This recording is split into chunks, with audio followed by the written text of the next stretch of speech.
Hello Kaisla, good morning!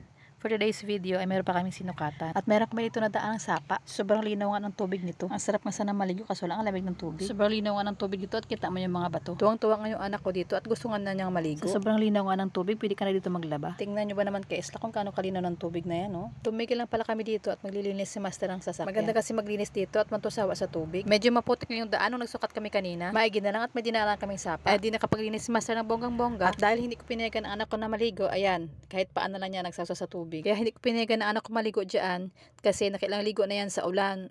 Ay sinipon siya nung nakaraang araw nagpaligo sa ulan kaya hindi ko na siya pinayagan. At dahil wala kaming dala kahit balde or tabo man lang, kaya yan ang ginamit niya ang aming lagay ng tubig, ang aming jug na maliit. Kaya yan Kaisla, tapos na yung kabila.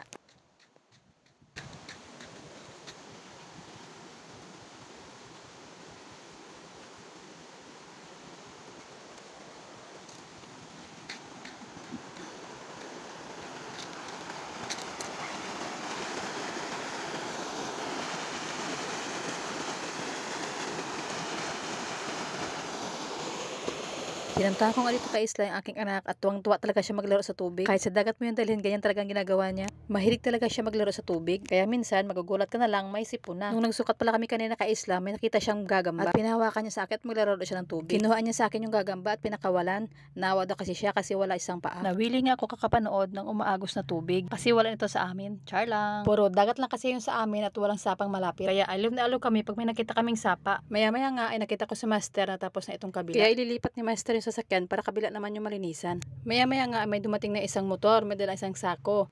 Labahan pala yun at dito niya babanlawan sa sapa. Maganda pala dito magbanlaw sa sapa mga Kaisla at kahit isang banlaw lang ay okay na. Ingatan din pala na hindi matangay ng tubig yung mga nilabahan mo at doon mo talaga sa kabila pupulutin. Maigi kung makita mo pa kung hindi mo makita, edi goodbye. Dito nga sa part na to, nagpaalam na naman yung anak ko na maliligo daw siya pero hindi ko pinayagan kahit mag-iyak pa siya. Char! Mabait naman yung anak ko na yan. Pag sinabi kong hindi na niya namimilit pero pag minsan talagang makulit, namimilit talaga. At dahil hindi talaga siya makakaligo, ayan, ini-enjoy na lang niya ang paghahagis ng bato sa tubig.